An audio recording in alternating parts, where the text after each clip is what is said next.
E um dos enganos maior existente, que já por natureza, depois da queda, já está no coração do homem, chama-se religião. A religião, ela é um engano. Por causa da religião, o World Trade Center nos Estados Unidos caiu. Por causa de religião, há guerras e mais guerras e mais guerras na história da humanidade. Então a religião, para mim, ela não é boa. Vai ter gente que diz que não, uma pessoa religiosa. Não, ela pode ser, mas na verdade é somente uma capa. Porque a religião, ela veste uma capa na pessoa de bondade, de santidade, de vida de Deus. Mas o coração dela é totalmente longe de Deus, das verdades do Evangelho. E é esse, para mim, o maior problema que eu tenho tentado ensinar à igreja, aqueles que estão nos acompanhando, andando conosco na igreja Manancial, é mostrar que, pelo amor de Deus, não seja falso, não seja hipócrita, não seja religioso, seja verdadeiro, um coração contrito, não um corpo contrito, não uma aparência contrita, não uma roupa, uma veste, e lá de joelho, esse aí é uma santa, esse é um santo. Não, um coração contrito e quebrantado, o Senhor não despreza, porque a aparência está todo mundo sentado lá, seja na missa, seja no culto, seja na reunião que você faz, ou que é feita por aí, onde você participa. Todo mundo ali parece justo, todo mundo ali parece bom, todo mundo ali parece santo, porque todo mundo está bem vestido, bem trajado. Mas Deus sonda o coração.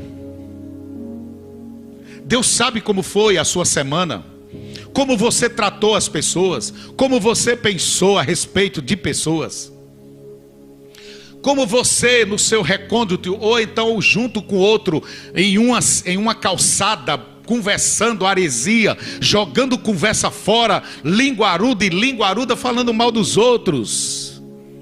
E quando chega na igreja, não, mas fulano, Deus não lhe dá o direito, nem a mim, nem a você, a falar de ninguém. Você sabe o que é que Paulo diz a respeito disso? Quem é você para julgar o servo alheio? Se ele está em pé ou cai, é para o Senhor que ele está em pé ou cai. Mas ele ficará de pé, porque Deus é poderoso para mantê-lo de pé. É isso que a Bíblia diz. Mas então, como é que está a sua mente? Porque a sua mente está cheia do que está no seu coração, do seu verdadeiro eu. Porque o verdadeiro eu não é aquele que está sentado com a Bíblia na mão, nem aquela que está sentada com a Bíblia na mão, no dia de domingo, ou no dia de doutrina, ou no dia de escola bíblica dominical. Não, não é. O verdadeiro ser está aí dentro, que ninguém conhece. Só Deus sonda o coração. Então ele sabe quem você é. Ele sabe que um mendigo pediu uma esmola e você disse: vai trabalhar, vagabundo. Ele sabe que pessoas chegaram na sua porta e pediu uma ajuda e você disse: vá trabalhar, vou dar coisa a vagabundo. Ele sabe o que você pensou, o que você falou, o que você disse lá no seu esconderijo. Então a grande verdade é essa. Você quer ver? Adão, vamos ler a palavra? Gênesis capítulo 3, do versículo 7 ao 10. Olha o que a Bíblia diz. Depois versículo 21. Meu tempo é corrido, vamos lá. Versículo 7 do capítulo 3 de Gênesis. Os olhos de ambos foram abertos e perceberam que estavam nus. Foram então juntar folhas de figueira para cobrir-se. Preste atenção. Ao cair da tarde daquele dia, ouviram a voz e os passos do Senhor Deus, que passeava pelo jardim. Adão e Eva ouviram e esconderam-se entre as árvores. O Senhor Deus chamou o homem: onde você está, Adão? Eva? Ele respondeu, versículo 10: percebi que o Senhor estava se aproximando e fiquei com medo, porque estava nu, por isso me escondi. Mas peraí, versículo 7: os olhos de ambos foram abertos e perceberam que estavam nus. Foram então juntar folhas de figueira para cobrir-se, ou seja, fez uma roupa de folhas. Então eles não estavam nus, mas quando Deus chamou, eles se esconderam. E responderam para Deus: estávamos nus. Estava nu e tive vergonha. Mas ele não estava vestido com folha, Eva também? Aí Deus pergunta: quem foi que disse que você estava nu? Comesse do fruto que eu disse que não era para comer? O versículo 21: o Senhor Deus fez roupas de pele de animais e vestiu Adão e sua mulher. Apocalipse capítulo 3, versículo 8: e toda a humanidade cujos nomes não estavam escritos no livro da vida do Cordeiro que foi morto desde a criação do mundo, adoraram a besta. O Cordeiro que foi morto desde a fundação do mundo. Então, qual foi a pele de animal que Deus matou para cobrir Adão e Eva? O cordeiro. Aquele cordeiro que Deus matou, foram mais de um, representava Jesus, o Cordeiro de Deus, que Apocalipse está dizendo aqui que ele foi morto desde a fundação do mundo. Que cordeiro era aquele que estava sendo morto? Você sabe o que Adão fez? Adão, quando pecou contra Deus, sentiu vergonha, porque ele estava nu, ele percebeu, viu o seu pecado. Sabe o que Adão fez? Por natureza, ninguém ensinou Adão, ninguém disse para Adão, o diabo não falou para Adão, ninguém falou para ele, Eva não falou para ele: ei, pega a folha e se cubra, faça uma roupa. Não, instintamente o homem já tem o instinto para ser religioso, achando que as folhas iriam cobrir o seu pecado. Então deixa eu te falar nessa tarde, as folhas aqui representam a religião. E o homem tenta se esconder dentro de uma capa religiosa, achando que a roupa, a capa vai cobrir, a religião vai cobrir o seu pecado diante de Deus. Mas somente o Cordeiro de Deus, que tira o pecado do mundo, é que pode não só cobrir, mas arrancar, tirar, apagar os seus pecados. Somente. Você entendeu? Ou não? Então o homem tenta. Então o pastor está lá pregando no culto, está aquela arruma de gente, todo mundo bem arrumado, bem bonito, gravata, paletó, todo mundo bem arrumadinho, bem bonitinho. Mas e o coração? E o que foi feito nas espreitas, nas escondidas? Quem é que sabe? Ninguém sabe, só Deus.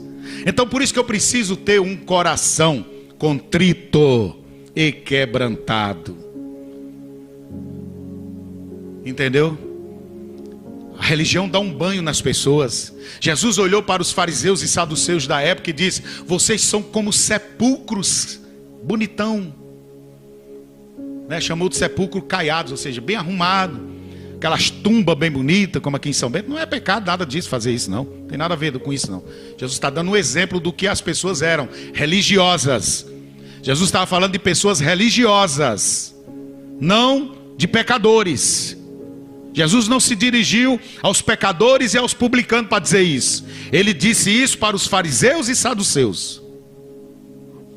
Ele não falou para os publicanos e nem para os pecadores. Para os publicanos e pecadores, você sabe o que ele disse? O reino de Deus é chegado a vós, arrependei-vos. Então, querido, vamos lá. Não é a nossa palavra, isso já é outra pregação, mas entenda o que eu estou falando. Jesus disse: vocês são como sepulcros caiados, bonito por fora, podre por dentro. Trata as pessoas mal, né? Pensa mal delas, maquina o mal, odeia, tem intrigados dentro da igreja. Entende isso que eu estou falando nessa tarde? Sabe, chega na igreja, se prostra. Quando sai da igreja, entra na igreja, parece um filho de Deus. Quando sai da igreja, parece o filho do diabo. E Jesus chamou os saduceus e fariseus da época, os mais praticantes da lei de Moisés, os mais praticantes da Torá, os sacerdotes, os levitas, que viram um homem caído. E o sacerdote disse: eu não posso tocar em imundo. O levita: não, eu tenho um trabalho para fazer, não posso ajudá-lo. Enquanto chegou um samaritano pecador e ajudou o moço. Não tenho tempo para falar mais sobre isso também. Mas a religião dá um banho nas pessoas e ignora outros que não é igual a ela, porque não está vestida da mesma forma, porque não vive da mesma forma. Eu já tive líder que teve que me dizer como era que eu devia andar. Não, você não pode andar assim não, você tem que andar assim. Você tem que andar do jeito que eu ando. Você tem que falar do jeito que eu falo. Você tem que se vestir da mesma forma que eu me visto. Ei, isso é ditadura, isso é ditador, isso não é líder. Então será que os nossos púlpitos de hoje não há muito de ditadura legalista para o povo? Você sabe o que é bater na rocha? Sabe o que é bater na rocha? Quando Deus disse a Moisés: fale a rocha, Moisés, não bata nela. A rocha representa Cristo.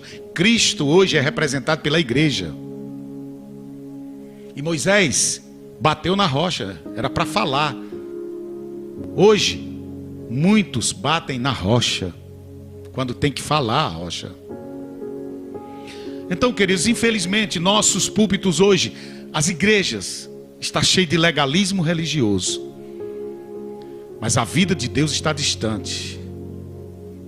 O que verdadeiramente é Cristo,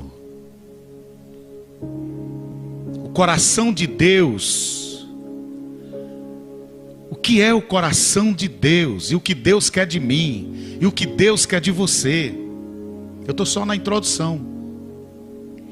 Como que eu posso pregar isso em um único culto? Eu estou só na introdução. O homem desde a queda de Adão é religioso por natureza. Ele perdeu as vestes espirituais, por isso se viram nus. Eles já estavam nus, mas não se viam. É como duas crianças inocentes, ficam nuas, uma na frente da outra, mas não se envergonham.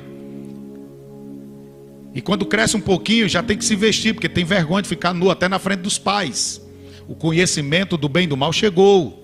Por isso que Deus não imputa pecado sobre a criança inocente, porque ela é inocente. Então o pecado não é imputado sobre ela, por isso ela é salva. Por isso apresentamos a criança a Deus. Ela é inocente, ela é salva. O pecado não é imputado sobre ela. Assim como quem crê em Jesus, da mesma forma. A criança não é culpada. E eu também não, porque agora eu sou inocente pelo sangue da nova aliança. Eu fui inocentado pelo sangue de Jesus. A cédula que era contra mim, ele cravou na cruz. Cravou. E eu não só fui perdoado, eu fui justificado. Você, queridão, não só foi, queridona, perdoados, mas também justificados.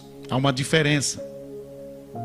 Então, desde a queda, há uma tendência para a religião. Adão tentou se cobrir com a religião, achando, mas quando a presença de Deus chega, a glória de Deus chega, não há religião, não há nada. A consciência bate logo: eu pequei, Senhor, eu errei, eu falhei. É onde a pessoa verdadeiramente se converte.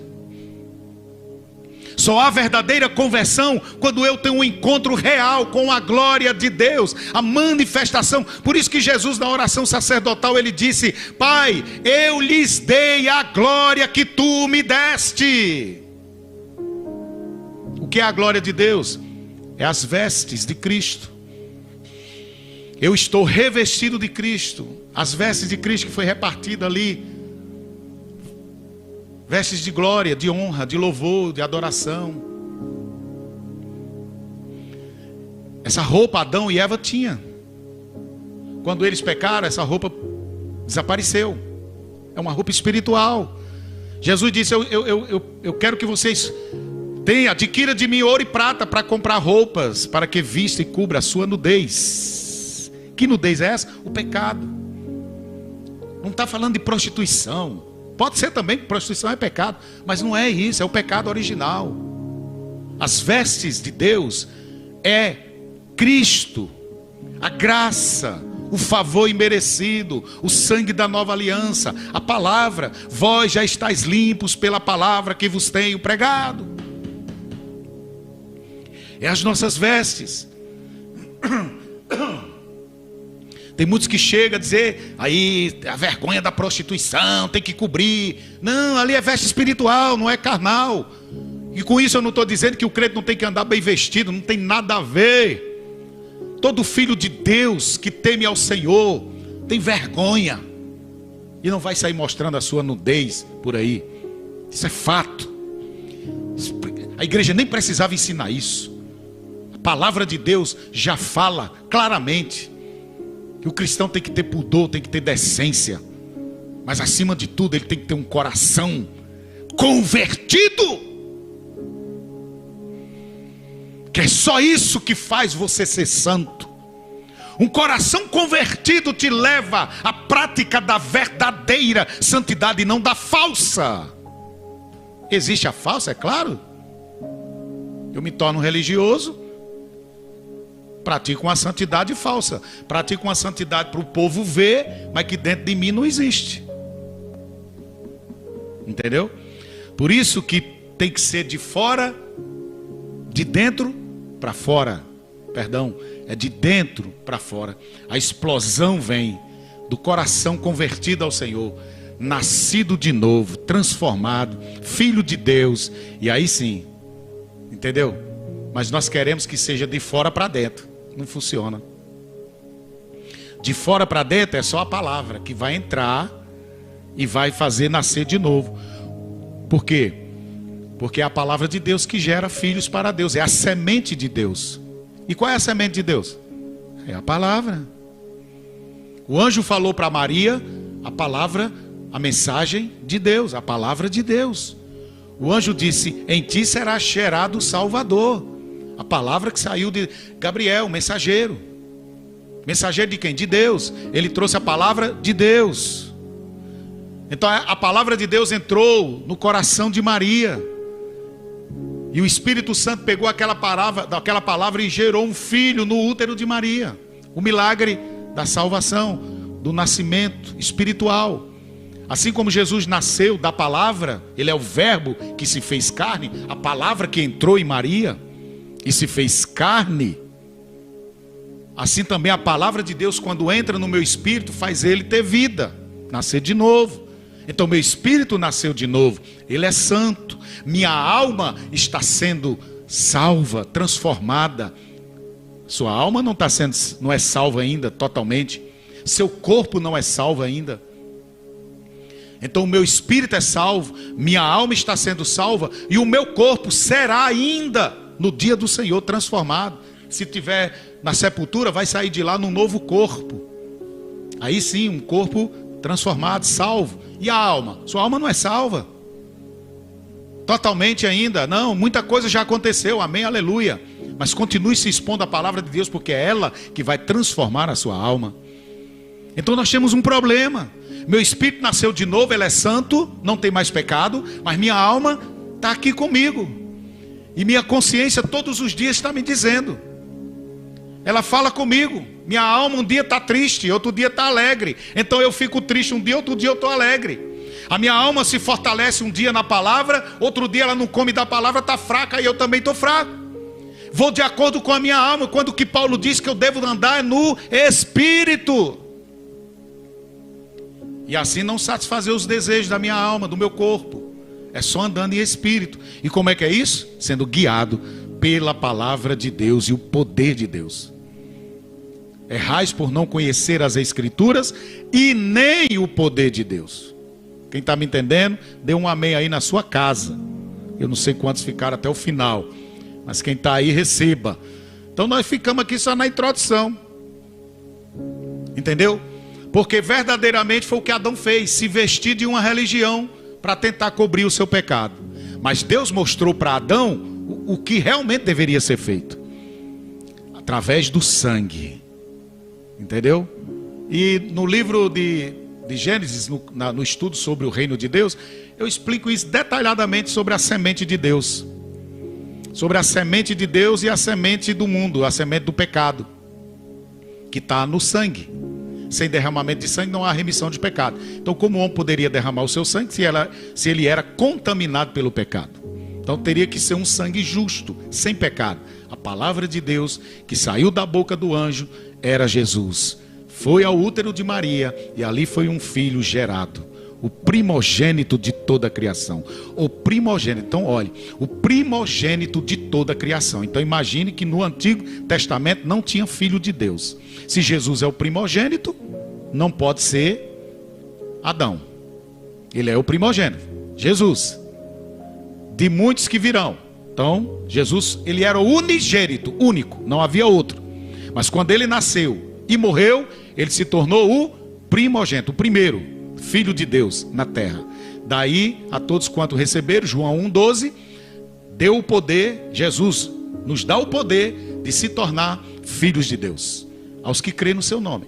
Então, isso é a primeira parte, nascer de novo, que ele falou para Nicodemos. Certo? E aí não precisamos, mas o diabo já vem logo. Quando a gente nasce de novo, ele já vem logo para nos dar um banho de religião. Parece religião de toda qualidade, de todo tipo, de todo jeito, para tentar nos enganar e tirar do foco da palavra de Deus, que é a verdade. Entendeu? Então por isso que eu preciso estar focado no que a palavra de Deus fala. Então ele é o Cordeiro de Deus que foi morto para cobrir Adão e Eva, para pagar o pecado de Adão e Eva. As folhas não chegou a fazer isso, que no caso é a religião, não chegou. Mas quando Deus matou o cordeiro, cobriu Adão e Eva, e eles não tiveram mais vergonha, tiveram sofrimento, porque daí então o sofrimento entrou na terra. Então, pelo sangue do Cordeiro de Deus, que João Batista diz: eis aí o Cordeiro de Deus que tira o pecado do mundo. O sangue daquele cordeiro tirou o meu pecado. Então agora eu não tenho mais vergonha, porque eu não estou mais nu diante de Deus. Eu fui vestido de Cristo. Então quando eu chego diante de Deus, eu chego vestido de Cristo, não das minhas obras. Porque a salvação não vem de obras para que ninguém se glorie, mas pela graça de Deus, na fé pela graça de Deus. Entendeu? Então eu sou salvo, sou perdoado. E os meus pecados são apagados. E aí eu estou vestido de Cristo. Então agora eu não tenho mais vergonha para chegar diante de Deus. Porque agora o Pai, que é o coração do Pai, que eu não sei quando é que eu vou terminar para chegar no coração do Pai, que nem na igreja eu consegui chegar. Mas o coração do Pai, olha o nome, coração do Pai. Repita comigo aí, coração do Pai. Deus. Deus é seu pai? Você conhece ele? Só vou te dar uma dica, só uma. Jesus disse assim: se vocês sendo maus sabe dar boas coisas aos seus filhos, pelo menos um pai, né? Um pai, porque tem muito aí palhaço, né? Não é pai, né? Tem muito palhaço por aí. Mas um pai verdadeiro, um pai verdadeiro. Você é pai? Você é mãe? Você daria para o seu filho, se ele pedisse um pão, você daria uma pedra? Daria? Se seu filho: mãe, pai, estou com fome, me dê um pão. Espera aí, que eu vou pegar ali uma banda de tijolo, seu miserável. Você faria isso? Hein? Não, com certeza não. Se não tiver o pão, tem uma bolacha aqui, meu filho, bora, chega, né? E se ele pedisse um peixe, vocês iam dar uma jararaca? Davam uma jararaca? Espera aí, menino, que eu sei o que é que eu vou fazer. Dá aqui logo uma jararaca para ela lhe morder, mandar logo tu lá para os 7 palmos debaixo da terra, infeliz. Era isso que você faria? Claro que não. Se seu filho lhe pedir um peixe, você daria um filé de tilápia que não tem espinha. É ou não é? É assim que eu faço com meu filho. Meu filho não come peixe com espinha. Então quando eu cozinho peixe com espinha lá em casa, ou eu ou Elba tira a carne todinha das espinhas para dar para ele. E o caba tem 20 anos, né? Meu filho mais novo. Então, se eu sou mau, Jesus disse, sei dar boas coisas para os meus filhos, imagine, agora olha só a palavra, É aqui que a gente tem que parar para prestar atenção. Coração do Pai. Imagina o vosso Pai que está nos céus. Como que eu posso ver o pai esperando o filho pródigo com um chicote na mão? Você pode ver isso? Você pode ver? E ele é filho pródigo. Ele foi embora. Ele deixou a casa do pai. Então por que que um na igreja erra? É pior do que o filho pródigo. O filho pródigo é abraçado pelo pai. O pai abraça. O pai nem espera ele chegar na porta. O pai sai correndo ao encontro dele e abraça ele e beija o cabra fedendo, sei lá quantos dias. Deu um abraço e um cheiro em Miguel, lá em Maria Alice, dei. Coitado de Miguel, não estou falando mal de Miguel não, gente. Mas vai lá. Amanhã, Maria Alice, você chega lá, Miguel, vem aqui, eu quero lhe dar um abraço e um cheiro, Miguel. Vou dar lá um beijo no pescoço. Faça isso. E olha que Miguel não trabalha com porco. Então imagine como era a situação do rapaz, do filho pródigo. Aquilo representa o mundo, aquilo representa o pecado, aquilo que causa nojo a Deus. Você sabia disso? Mas você sabia? Eita, Jesus, me ajude. Você sabia que Deus pega esse filho pródigo, abraça, beija, cheira ele, mas vomita o que está em cima do muro? E você sabe quem é que fica em cima do muro? O religioso. Ele nem é crente nem é assado. Ele nem é crente nem é incrédulo. Ele está em cima do muro. A Bíblia diz que Deus tem nojo. Porque quando a Bíblia diz, vomitar-te-ei da minha boca, você sabe o que é que Deus está dizendo? Eu tenho nojo de você. Das suas atitudes, do que você vive, tenta viver. Jesus tinha nojo. Eu nunca vi Jesus chamar os publicanos e pecadores de filho do diabo. Nunca vi. Lê, mostre na Bíblia para mim. Mostre na Bíblia Jesus chamando os pecadores e publicanos de filho de Satanás. Agora veja ele falando com os saduceus e fariseus algumas vezes. É ou não é? Você está entendendo? Não é que a gente tem que abraçar o pecado, não. O problema de muitos cristãos é esse, que acham que quando a gente prega o amor de Deus, a graça de Deus, afrouxa a igreja. Não, meu filho, as pessoas são mais amadas. Os crentes passam a ser mais amados por Deus, porque ele vai entender o coração do Pai. Ele vai compreender. Porque Jesus disse, se vocês sendo maus sabem dar boas coisas aos seus filhos, imagine o vosso Pai que está no céu. Com isso, pastor Roberto não está dizendo que Deus não disciplina seus filhos. Aí já é outro ensino. Estou ensinando sobre o amor do Pai, né? Coração do Pai. A disciplina do Pai, porque se você é filho de Deus, é amado pelo Pai, e continuar numa vida errada, você acha que o Pai não vai lhe disciplinar, não? Então ele não é pai, né? É palhaço.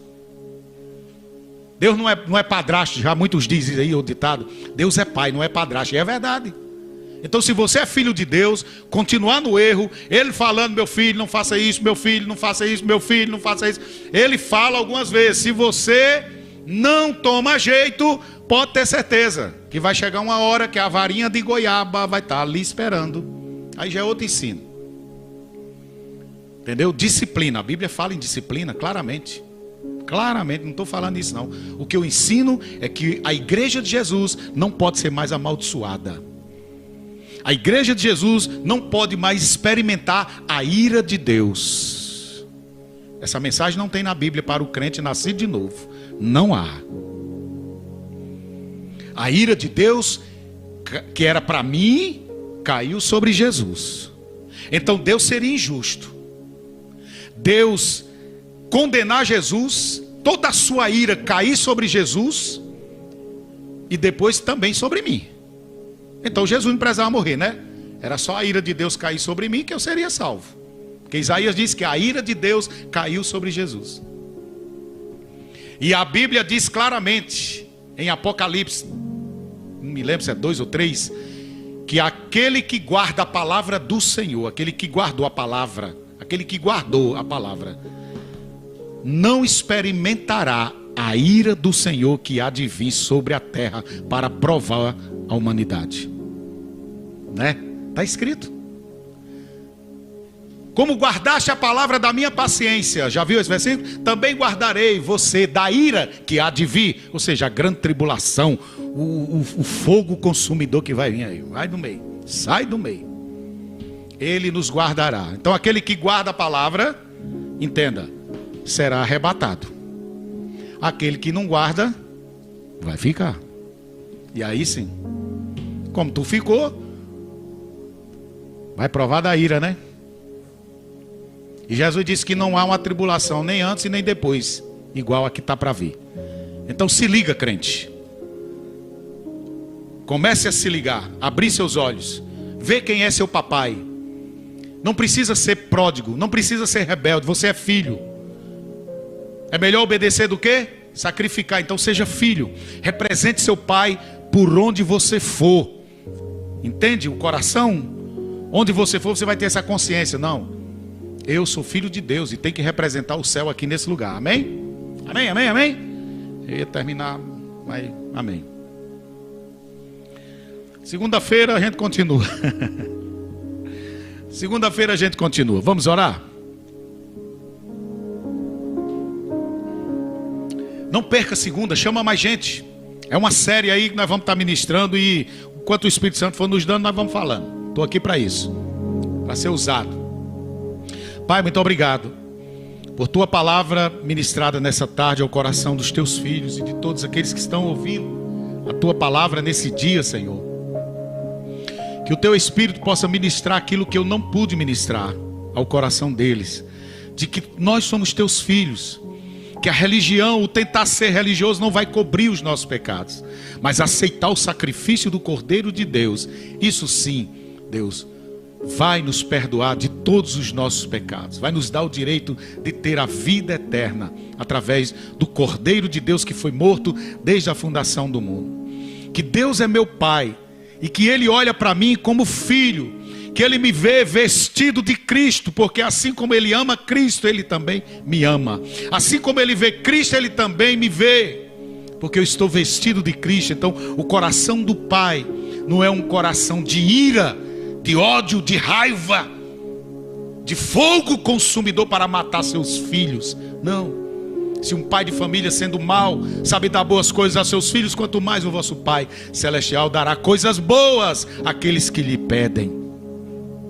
Tua palavra diz que também somos filhos, e o pai que ama seu filho também disciplina os seus filhos. Então, Pai, ensina-nos através do seu Espírito Santo, da tua palavra, nas igrejas, através dos teus profetas, pastores, apóstolos, mestres, evangelistas, servos e servas, a ensinar a tua palavra, para que cada filho tenha o prazer, o coração voltado para o Senhor, contrito e quebrantado, tenha o prazer de obedecer ao Senhor, tenha a alegria de servir ao Senhor, tenha o prazer de obedecer a tua palavra e a tua vontade. Um filho que ama o Pai, que conhece o Pai, tem prazer em obedecê-lo. Traz essa revelação para a tua igreja, que tu és o Pai que ama, assim como está escrito no livro do profeta Oséias. Abre o coração da igreja e os olhos do teu povo, para compreender que teu amor é incondicional, e que a alegria do Senhor é a nossa força, é ver a cada um dos teus filhos esforçando-se para te amar mais, com toda a sua força, como diz a palavra, com todo o seu coração, com toda a sua força. Oh Deus, com tudo que temos, com tudo que somos, te amar mais, porque não podemos te dar nada em troca do teu favor. Que daríamos nós? Será que eu poderia pagar a Deus pelo perdão dos meus pecados? Fui salvo pela tua graça, de graça. Não foi barato, mas é de graça. E o que eu tenho é somente como aquela mulher que não mediu esforço e quebrou aquele vidro, aquele perfume de 11 meses de trabalho, 11 salários mínimos. Aquela mulher não pensou duas vezes, quebrou, doou, perfumou o Senhor, porque ela entendeu o perdão dos seus pecados, então não mediu esforço. Por isso o Senhor disse: quem muito ama, quem muito é perdoado, muito ama. Quem pouco é perdoado, pouco ama. Não interessa, não se interessa tanto. Mas quem compreendeu o valor da salvação, da vida eterna, ó Deus, não tem como ficar alheio, não tem como ficar estranho a essa graça, a esse favor imerecido, mas se entregar de todo o coração, espírito, alma e corpo, porque entendeu o valor de Cristo Jesus, o valor do Pai, o amor do Pai, o coração do Pai para cada um de nós. Abençoa aqueles que pediram oração, faz um milagre na vida dessas pessoas. O Senhor é bom. Tua palavra acabou de dizer que o Senhor é bom, que está pronto para abençoar muito mais além dos pais que abençoam seus filhos. O Senhor está muito mais pronto a abençoar aos seus filhos espirituais. Então, Deus, eu te peço, salva, cura, liberta, transforma, batiza no Espírito Santo, renova, dá vida de Deus para cada um. E que todos tenham uma semana, Senhor, ricamente, totalmente, poderosamente, graciosamente abençoada, no nome de Jesus. Obrigado, Pai. Amém.